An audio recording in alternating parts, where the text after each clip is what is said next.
بسم الله الرحمن الرحيم وبه نستعين وهو خير المعين وصلى الله على رسوله الكريم وعلى آله الطيبين الطاهرين اللهم صل على محمد وآل محمد. الثاني أنه لما كان النهي عن الشيء إنما هو لأجل أن يصير داعيا للمكلف نحو تركه لو لم يكن له داع آخر ولا يكاد يكون ذلك إلا فيما يمكن عادة ابتلاء به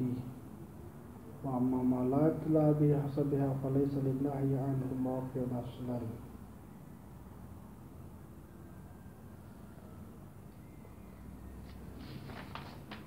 بحث تنبیہات میں تنبیہات احتیاط. دوسری تنبیہ ہے اگر جس کا کچھ ذکر ہلکا سا 1-2 دن پہلے ہو چکا ہے لیکن آج تھوڑی وضاحت کے ساتھ. تنبیہ ثانی میں بحث ہوگی کہ علم اجمالی ہے اور اس کے متعلق 2 ہے یا 2 سے زیادہ ہے.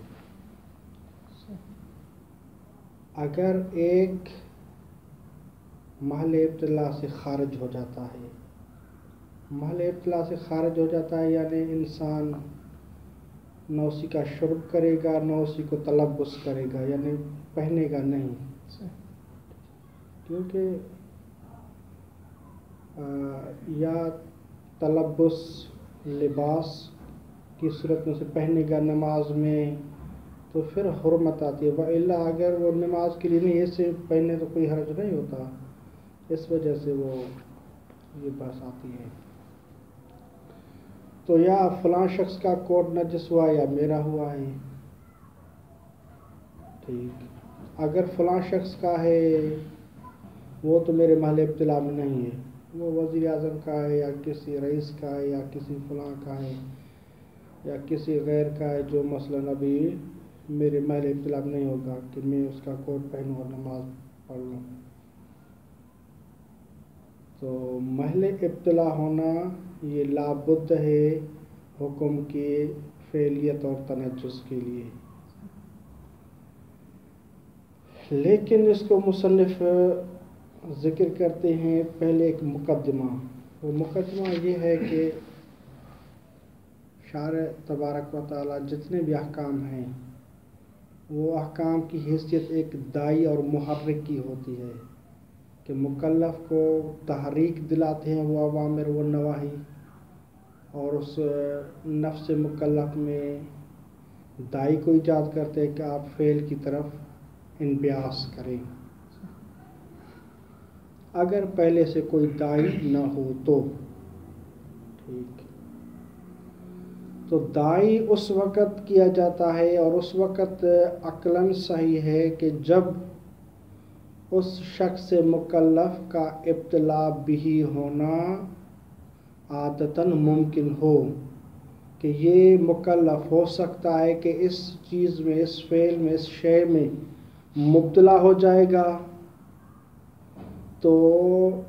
اگر وہ حرام ہے تو مثلاً نہی کی صورت میں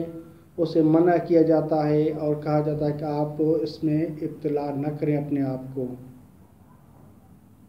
تو یہ تحریک اس وقت درست ہے کہ جب ابتلا کا امکان عادی ہو. اگر امکان عادی نہیں ہے، عادتاً وہ اس کے ابتلا بھی میں نہیں ہے، وہ اس کے تصرف سے بہت دور ہے، ٹھیک، تو پھر ابتلا ہی نہیں ہے تو نہی جو کہ تحریک دلانا ہے اور اسے یا باز رکھنا ہے، اس اوامر النواہی کی کوئی گنجائش نہیں رہتی. لہذا اسے مصنف کہتے ہیں کہ یہ تحصیل حاصل ہے. تحصیل حاصل کا کیا مطلب ہے؟ تحصیل حاصل کا مطلب ہے کہ دیکھیں نہی کا غرض یہ تھا کہ مکلف مفسدہ سے بچے، جتنے بھی نواحی ہیں خدا متعال زنا سے، جھوٹ سے، فلاں سے نہیں کرتا ہے تاکہ ان مفاسد سے مکلف بچے۔ لیکن اگر فعل یا جو چیز ہے وہ محل ابتلا میں ہی نہیں ہے، وہ وزیر اعظم کا کوٹ ہے یا کسی اور دوست کا ہے یا فلاں کا ہے جو میرے محل ابتلا سے خارج ہے، تو جب پہلے سے ہی وہ خارج ہے اور پہلے سے ہی وہ مفسدہ میں نہیں پڑ رہا، تو لہذا نہی کے لانے کی کوئی گنجائش ہی نہیں ہے، لہذا تحصیل حاصل ہے۔ نہی کا بھی مقصد یہی تھا کہ مفسدہ میں نہ پڑے، اور چونکہ وہ فعل پہلے سے ہی محل ابتلا سے خارج ہے تو پہلے سے ہی وہ مفسدہ سے بچا ہوا ہے، تو یہ تحصیل حاصل ہے۔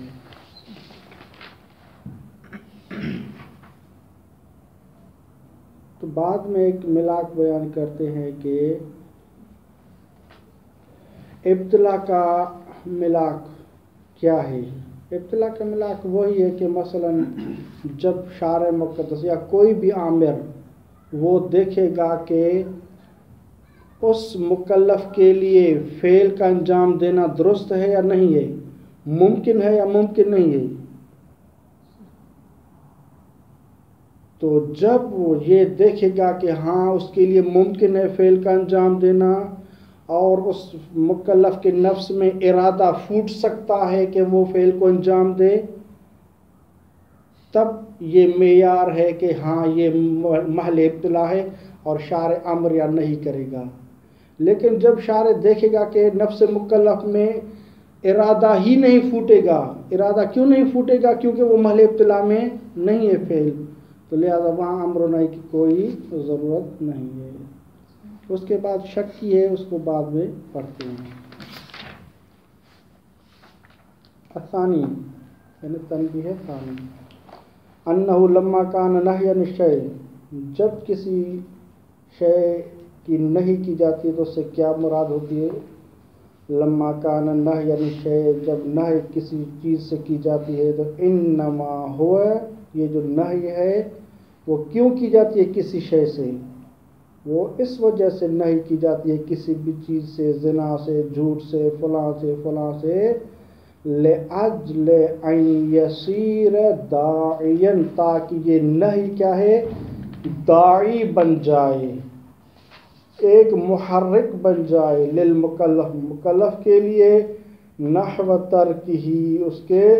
ترک کی طرف۔ یہ اس وقت لو لم یکن لہ داعٍ آخر، اگر مکلف کے لیے کوئی اور داعی نہ ہو سکتا ہے کہ مکلف کے لیے پہلے سے ہی کوئی داعی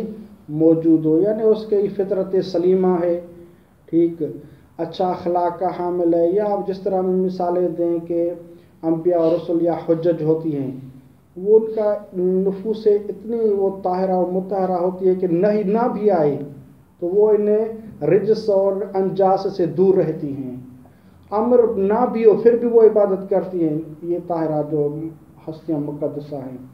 تو ان کو پہلے سے ایک وہ فطرت سلیمہ ہیں ان کے ہاں، تو وہ عبادات کرتی ہیں اور ان نجاسات سے دور رہتی ہیں۔ تو یہاں پہ کہتے ہیں کہ نحو ترک لو لم یکن لہ داعٍ آخر، اگر مکلف کے لیے کوئی اور داعی یعنی فطرت سلیمہ وغیرہ کوئی نہ ہو تو، ولا یکاد یکون ذالک، اور یہ جو نہیں داعی بنے گی اس کی ترک کے لیے یا مثلا امر ہو تو اس کے اتیان کے لیے، یہ کب نہیں داعی بنتی ہے؟ لا یکاد یکون ذالک، ذالک یعنی نہیں کا داعی بننا،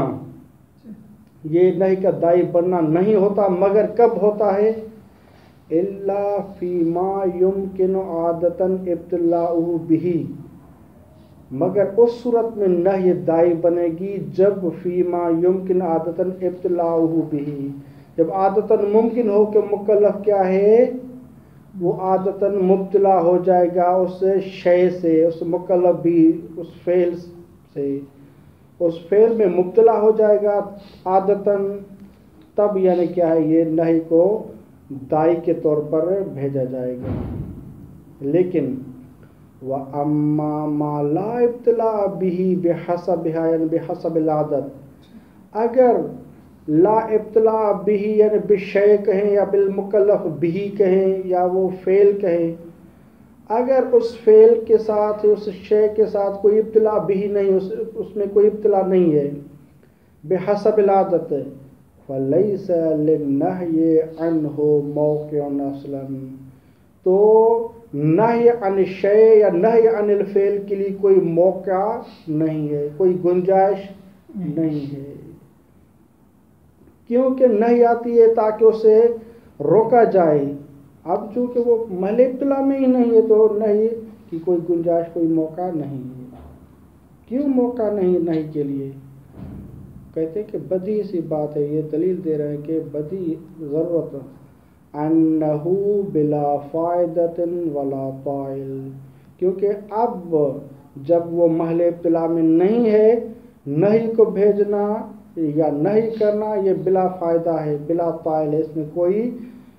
فائدہ نہیں ہے۔ بل یکون، بلکہ اگر نہیں کی جائے گی تو یہ نہیں کا کرنا من قبیل طلب الحاصل ہو جائے گا، کیونکہ نہیں کا کرنا کا مقصد کیا تھا کہ اس کو مفسدہ سے دور رکھا جائے۔ اب وہ چیز کیا ہے، وہ پہلے سے ہی محل ابتلا سے خارج ہے، نجس ہو حرام ہو کوئی بھی ہو اس کے محل ابتلا میں نہیں ہے، تو پہلے سے ہی کیا ہے محل ابتلا میں نہیں ہے تو مفسدہ سے دور ہے، تو نہیں کا بھی یہی مقصد ہے کہ اسے مفسدہ سے دور رکھا جائے، وہ پہلے سے دور ہے مفسدہ سے،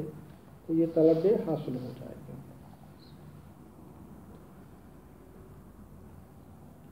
بل یکون من قبیل طلب الحاصل کان الابتلاء بجمیع الاطراف مما لا بد منه فی تاثیر العلم،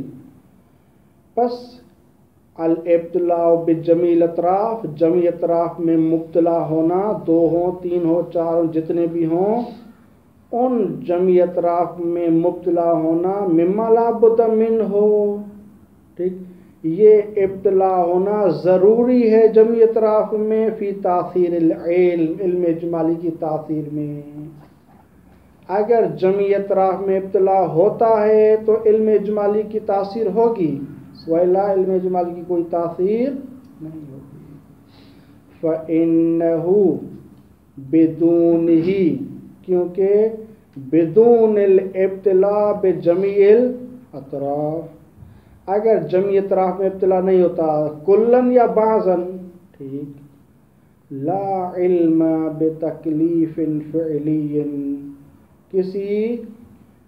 تکلیف فعلی کا علم نہیں ہوتا، کیونکہ مجھے پتہ نہیں کہ مثلا دو طرف تھے، ایک مل ابتلا سے چلا گیا، دوسرے کا کوٹ تھا یا کیا کچھ بھی ہوا ہے وہ چلا گیا، اب ایک ہے، تو یہاں سرے سے مجھے شک ہے کہ آیا اس میں نجاست گری ہے یا نہیں۔ اگر دونوں ساتھ تھے تو اس کو کہتے ہیں کہ بشرط شیء، ایک طرف بشرط دوسرے طرف کے ساتھ علم اجمالی تھا کہ یہاں نجاست ہے، اب ایک چلا گیا ہے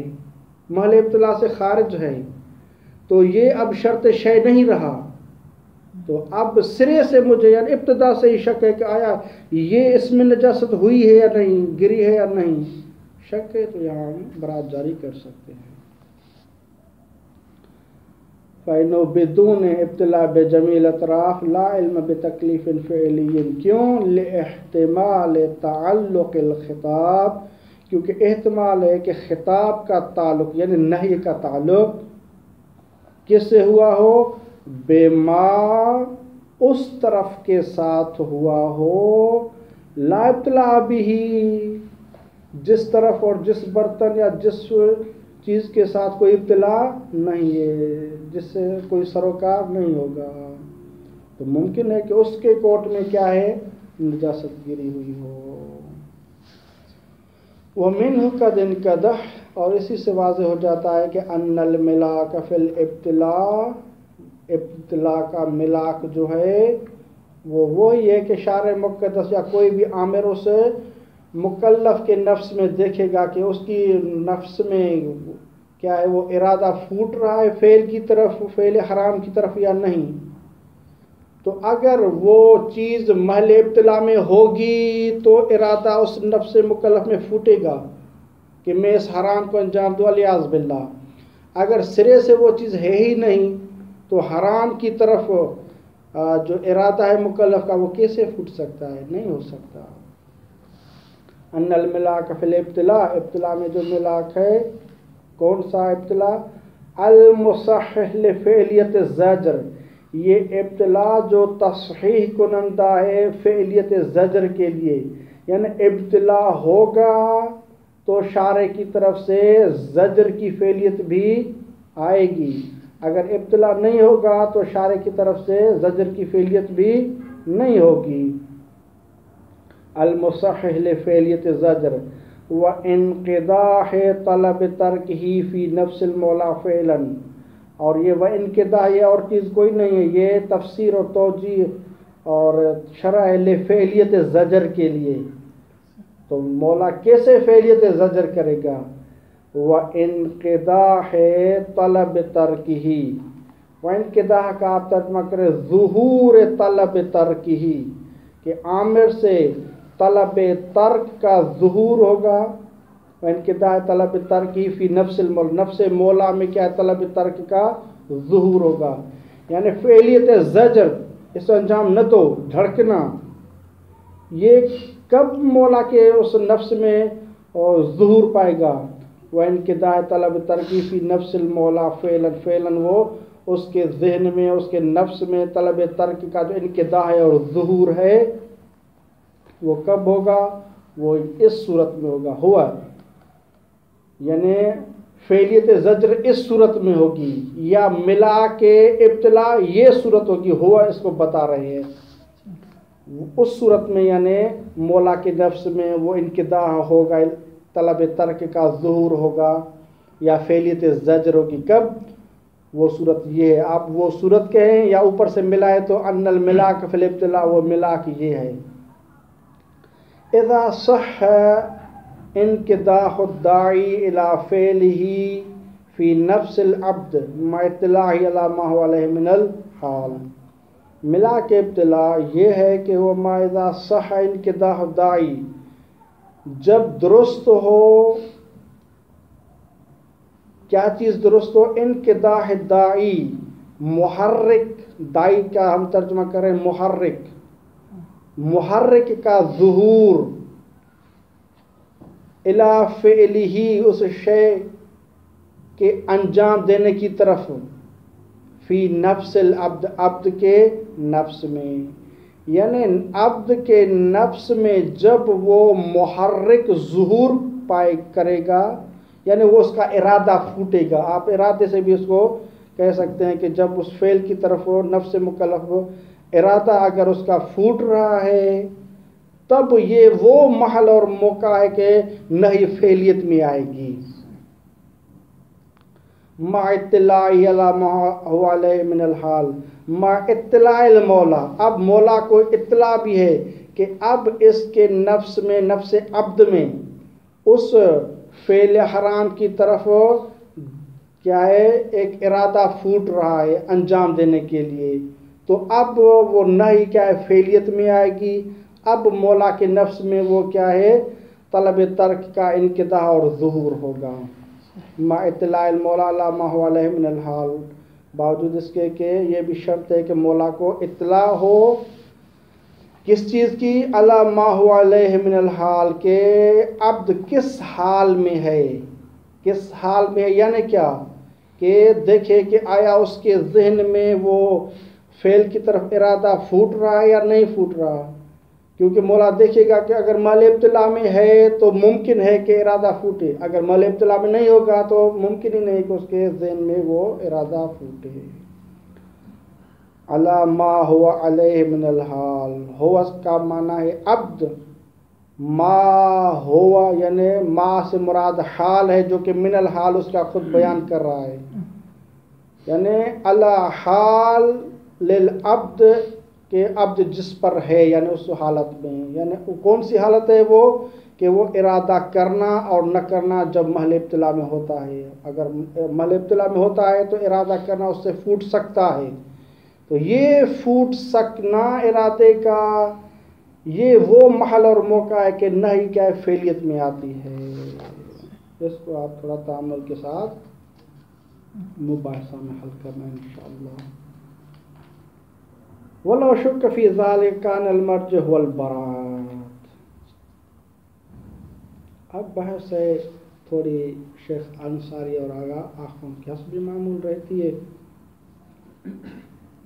بحث یہ ہے کہ شیخ انصاری قائل ہیں کہ نہی ایک مطلق ہے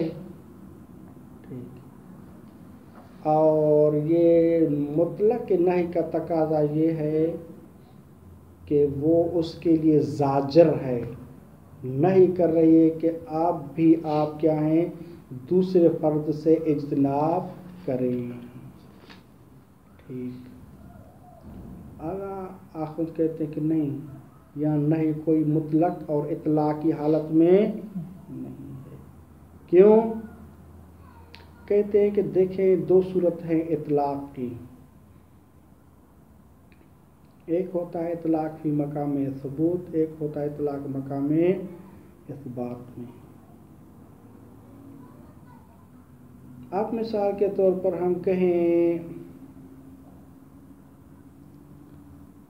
کہ مثال کے طور پر آتک رکبتن، یہاں رکبتن مطلق ہے تو اس کو مقام ثبوت میں اسی طرح رکبتن رکھنا درست ہے. ٹھیک. یہ جو بعد میں اگر ہم قید لائیں آتک رکبتن مؤمنتن تو آیا اس کے بغیر قید مومن کے بغیر اطلاق کو ہم درست تصور کر سکتے ہیں یا نہیں؟ ہاں رکبتن کی قید ہو یا نہ ہو اس سے اطلاق میں کوئی دخالت نہیں. اطلاق اپنی جگہ پر درست ہے. تو اسے کہتے ہیں کہ اس قید کے بغیر اطلاق مقام ثبوت میں بھی ممکن تھا، مقام اثبات میں بھی ممکن ہے. لہذا اس قید کا کوئی اس اطلاق میں عمل دخل نہیں ہے مقام ثبوت اور اثبات میں. ہاں اگر بعد میں اگر یہ قید آ جاتی ہے یہ بھی مقام اثبات میں ثابت ہو جاتی ہے تو پھر ممکن ہے ہم اس کو قید لگائیں. ٹھیک. لیکن اگر اس کو ہم قطع نظر کر لیں کأنہو کہیں کہ مولا نے آتک رکبتن مومنتن نہیں کہا تو اس کو ہم اگر غلط ہم کہیں گے پھر بھی اطلاق اپنی جگہ پر درست. لیکن ایک مرتبہ یوں ہوتا ہے کہ ایک ایسی قید ہوتی ہے کہ جس کے بغیر مقام ثبوت میں اطلاق کو ہی درست نہیں قرار دے سکتے. مثال کے طور پر یہ جو فعل کا مقدور ہونا ہے، ٹھیک، ہم کیوں کہتے ہیں کہ یہ شروط عامہ، ٹھیک، کہ مکلف ہے عاقل ہونا چاہیے، بالغ ہونا چاہیے، فعل مقدور ہونا چاہیے. ٹھیک. تو اب ہم کہتے ہیں کہ آیا شارع مقدس نے جو نہی کی ہے اجتنب عن الخمر یا اجتنب عن النجس یا لا تشرب الخمر، خمر کو شرب نہ کریں، تو آیا یہ جو نہی ہے مقام ثبوت میں ہم فقط فرض کرتے ہیں تو اس میں قید ہے یا نہیں ہے کہ وہ کیا ہے شرب الخمر مقدور ہو اور محل ابتلا میں ہو یا مقام ثبوت میں اس کے ساتھ مقید نہیں ہے؟ یا جتنے بھی اوامر و نواہی ہیں کیا ہمارا امامیہ کا کیا اس میں رائے ہے کہ مثلا جتنے بھی احکام ہیں وہ کیا ہیں لابد کہ فعل اس میں مقدور ہونا چاہیے. اگر فعل مقدور نہ ہو تو سرے سے تکلیف ہی نہیں آئے گی. یہ اشاعرہ کا نظریہ ہے کہ مثلا وہ کہتے ہیں کہ نہیں فعل مقدور ہو یا نہ ہو شارع مقدس امر کر سکتا ہے، نہ یہ کر سکتا ہے، لیکن ہمارا امامیہ کا یہ نہیں ہے. لہذا مقام ثبوت میں شارع مقدس جو بھی امر کرے گا جو بھی نہیں کرے گا تو اس کی اول امر سے وہ مقید ہے کہ اس کا متعلق کیا ہے مقدور ہونا چاہیے، اس کا متعلق مبتلا بھی ہونا چاہیے. اگر مبتلا بھی نہیں ہے تو سرے سے کیا ہے یہ کہ انہو عباد اور مکلفین کے لیے امر یا نہیں ہوگا. اگر یہ عباد اور بندگان کے لیے امر ہوگا یا نہیں ہوگا تو ابتدائے امر سے ہی مقید ہوگا کہ وہ فعل مقدور یا مال ابتلا میں ہو. ٹھیک، تو یعنی سرے سے اطلاق منعقد ہی نہیں ہوتا. ایسا نہیں ہے کہ مولا نے ایک مرتبہ کلام کر دیا ہے اور اپنے احکام بھیج دیے ہیں کہ آپ نے یہ کرنے ہیں، لیکن بعد میں کہے کہ ہم میرے اوامر اور میری نواہی تو مطلق تھیں، ابھی میں ان کو قید کر رہا ہوں، تقیید دے رہا ہوں کہ ہاں اگر کہیں مثلا کوئی مبتلا بھی نہ ہو تو پھر وہ نہیں یا فعل نہیں، ایسی صورتحال نہیں ہے. لہٰذا یہ ابتدائی امر سے کیا ہے، اوامر اور نواہی مقید ہے مبتلا بھی کے ساتھ، جس طرح کے مقدور وغیرہ کے ساتھ ہوتے ہیں. لیکن شیخ انصاری کا یہ نہیں ہے. شیخ انصاری کا نہیں کہ اوامر اور نواہی پہلے آ چکے، مقام اس بات میں مطلق ہو چکے ہیں. ٹھیک، اب اگر کوئی فعل کیا ہے وہ مبتلا بھی سے خارج ہے تو وہ فقط خارج ہو جائے گا، باقی وہ مطلق رہتا ہے. تو دوسرا جو فرد ہے جو مبتلا بھی میں، چونکہ دو فرد تھے، ایک مبتلا بھی سے خارج ہو گیا، وہ تو خارج ہو گیا. اب جو دوسرا فرد ہے اس کو ہم ارتکاب کر سکتے ہیں یا نوش کر سکتے ہیں یا نہیں. تو شیخ انصاری کا کیا ہے کہ یہ کیونکہ نئی فعلیت میں آ چکی تھی، اب یہ مطلق تھی، اس کا ایک فرد تو مال ابتلا سے خارج ہے، دوسرا کیا ہے وہ یہ اطلاق تقاضا کر رہا ہے کہ آپ اس کو بھی اس سے بھی اجتناب کریں. لیکن شیخ آخر اس کو نہیں مانتے، اس کو ملاحظہ فرمائیں. وَلَوْ شُكَّ فِي ذَلِكَ كَانَ الْمَرْجِعُ هُوَ الْبَرَاءَةُ. اگر ابتلا میں شک ہو کہ یہ فرد کیا ہے میرے محل ابتلا میں ہوگا یا محل ابتلا میں نہیں ہوگا، تو جو فرد جو حصہ میرے سامنے پڑا ہوا ہے، ایک تو وہ ہے کہ جو دوسرا فرد ہے کہ وہ ہو سکتا ہے میرا دوست کا کوٹ ہے، کبھی میں پہنوں نہ پہنوں، ہو سکتا ہے میں پہنوں، یہ شک والی صورت ہے. لیکن اب یہ جو دوسرا ہے وہ تو یقینی ہے کہ میں اس کو تلبس کر لوں، میں اس کو پہن لوں، آیا یہ میرے لیے جائز ہے یا جائز نہیں ہے، اس میں برات جاری کر سکتا ہوں یا برات جاری نہیں کر سکتا ہوں. محض اس شک کی صورت میں ہو سکتا ہے کہ آدھے گھنٹے کے بعد یا ایک دن کے بعد پھر اس کا بھی دوسرا جو دوست ہے میرا یا وزیر اعظم کا یا کسی کا جو کوٹ ہے جو اس کا طرف بن رہا تھا، ممکن ہے کہ وہ میرے محل ابتلا میں آ جائے. تو اس شک کی صورت میں یہ کوٹ استعمال کر سکتا ہوں نماز کے لیے یا نہیں. تو آگاہوں کہتے ہیں کہ ہم اس میں کیا جاری کریں گے، برات جاری کریں گے، کیونکہ آپ کو شک ہے کہ اس دوسرا جو فرد ہے وہ محل ابتلا میں ہوگا یا محل ابتلا میں نہیں ہوگا. کس کا نظریہ ہے؟ مثلا یہی ہے نا، دو علم اجمالی ہے کہ دونوں میں سے ایک نجس ہوا ہے. ٹھیک، تو اب ایک تو یہ ہے کہ وزیر اعظم کا کوٹ ہے، عادتاً ممکن ہی نہیں ہے کہ میں اس کو پہن لوں. ٹھیک، وہ کانو ہماری بحث سے خارج کرتے ہیں. لیکن ایک یہ ہے کہ میرے دوست کا ہے، ممکن ہے کہ مثلا میں اس کو پہن لوں. اگر میں اس کو بھی پہنتا ہوں اور اپنا بھی سوٹ ہے میرا، تو پھر تو میں نے یقیناً کیا اس حرمت کا اور نجاست کا مرتکب ہو جاؤں گا. ٹھیک ہے، اب شک ہے کہ یہ میرے محل ابتلا میں ہوگا یا محل ابتلا میں نہیں ہوگا. وہ تو وزیر اعظم کا تھا، وہ تو اصلاً خارج ہو جائے گا محل ابتلا سے، لیکن یہ دوست کا ہے مثلاً، تو ہو سکتا ہے میرے محل ابتلا میں ہو. تو آیا محض اس شک کی وجہ سے کہ ہو سکتا ہے میرے محل ابتلا میں ہو یا نہ ہو، میں اس کوٹ کو اپنے کو استعمال کر سکتا ہوں نماز کے لیے یا نہیں کر سکتا؟ تو آگاہوں کا تو کلیہ نظریہ یہی تھا کہ ہم برات جاری کریں گے، کیونکہ شک ہے کہ ابتلا میں ہوگا یا ابتلا میں نہیں ہوگا. لہذا وہ ایسے نہیں ہے کہ مثلا وہ کیا ہے حرمت فعلیت میں آ چکی تھی اور اطلاع کا تقاضا یہ تھا کہ آپ کیا ہے یقینی اگر اطلاع سے خارج ہو یا شک کی صورت میں پھر بھی آپ نے کیا اجتناب کرنا ہے، ایسی صورتحال نہیں ہے. وَلَوْ شُكَّ فِي ذَلِكَ كَانَ الْمَرْجِعُ هُوَ الْبَرَاءَةُ. ہم برات جاری کریں گے. کس سے برات کریں گے؟ جو میرا سامنے کوٹ پڑا ہوا ہے، میرا اپنا ہے، اس کو ہم کیا ہے برات کریں گے. یعنی کہیں گے کہ انشاءاللہ اس میں کوئی نجاست نہیں ہوگی، نجاست میرے کوٹ اور دوست کے کوٹ میں ہوگی، اور وہ ممکن ہے کہ میں اس کو ابتلا بھی نہ ہوں. تو جب ابتلا بھی فعلی ہوگا، یقیناً میرے ابتلا میں ہوگا، تب فعلیت میں نہیں آئے گی۔ اگر شک ہے کہ میرے ابتلا بھی میں ہوگا یا نہیں ہوگا، محض شک، تو یہی شک موجب بنتا ہے کہ وہ تکلیف کیا ہے، حرمت یا نجاست کی جو تکلیف ہے اس کی فعلیت مردد ہو جاتی ہے، وہ فعلیت میں نہیں بیٹھتی ابھی۔ ہاں اگر دونوں بالقطع میرے ابتلا بھی میں ہو جائیں گے تو پھر نہی اور نجاست بالفعل یقیناً منجز ہو جائے گی۔ جیسے ہی شک ہوگا تو وہ کیا ہے، شک کی وجہ سے اٹھ جاتی ہے۔ وَلَا شَكَّ فِي ذَلِكَ أَنَّ الْمَرْجِعَ وَالْبَرَاءَةَ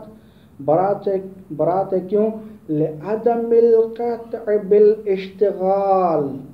کیونکہ ہمیں اشتغال کی قطع نہیں ہے، ہمیں یقین نہیں ہے کہ دونوں میرے محل ابتلا میں ہیں۔ ہاں اگر دونوں میرے محل ابتلا میں ہوتے، یقین ہوتا، تو پھر وہ نہی یا حرمت جو بھی ہے وہ بھی بالفعل منجز ہو جاتی، لیکن اب چونکہ ہمیں یقین نہیں ہے، لعدم القطع بالاشتغال یعنی اشتغال کی قطع نہیں ہے، لہذا اب وہ نہی کیا ہے، حرمت کی صورت ہو یا نجس کی صورت میں اٹھ جاتی ہے۔ لعدم القطع بالاشتغال لا اطلاق الخطاب، آگا نے کہا کہ کان المرجع هو البراءۃ لا اطلاق الخطاب، محل مرجع کیا ہے ہمارا اس صورت میں، ہم برات کی طرف رجوع کریں گے، یہی ہمارا مرجع بنتا ہے، نہ کہ اطلاق الخطاب یعنی نہی کا جو اطلاق ہے، خطاب سے مراد یہاں نہی ہے، ٹھیک ہے، نہی کا اطلاق یہاں مرجع نہیں بنے گا کہ جس طرح شیخ انصاری نے کہا تھا کہ اب اس شک کی صورت میں بھی ہمیں آیا کیا کریں ہم، تو شک کی صورت میں آگا شیخ انصاری نے کہا کہ کیونکہ وہ نہی آ چکی ہے، وہ مطلق ہے، لہذا ہم اسی کے اطلاق سے تمسک کریں گے اور کہیں گے کہ یہ نہیں ہمیں تقاضا کر رہے کہ اس سے بھی اجتناب کریں، نہیں، اطلاق کی کوئی گنجائش نہیں ہے، اطلاق کی طرف ہم رجوع نہیں کریں گے، ہم رجوع کریں گے برات کی طرف، ٹھیک، کیوں یہ اس طرف کوئی برات کی طرف گیا ہوا ہے، کوئی اطلاق کی طرف گئے ہوئے ہیں۔ ضرورت انہ لا مجال للتشبث به الا فيما اذا شك في التقييد بشيء بعد الفراغ عن صحة الاطلاق بدونه، یہ اہل فقہ کے لیے جو اصول فقہ پڑھنا چاہتے ہیں اس کے لیے یہ مقطع جو ہے ولا شک سے لے کر آخر 2-3 لائن تک ان کے لیے یہ بہت پیارا یہ مقطع بنے گا۔ بدیہی سی بات ہے، انہ لا مجال للتشبث به، آگا خود کہتے ہیں کہ کوئی مجال نہیں کہ ہم متمسک ہو جائیں اطلاق کے ساتھ، نہیں، ہم اطلاق سے متمسک نہیں ہو سکتے، الا، ہاں اگر ہم اطلاق سے متمسک ہو سکتے ہیں تو وہ اس صورت میں، کس صورت میں، فیما اذا شک فی تقیید بشیء، جب ہمیں ایک شے کی تقیید کا شک ہو کہ مثلا رقبہ کو آیا مومنہ سے تقیید دی گئی ہے یا نہیں دی گئی ہے، اذا شک فی تقیید بشیء، ٹھیک، یہ کب، یہ اس صورت میں کہ جب پہلے اطلاق کو ہم صحیح فرض کر سکیں،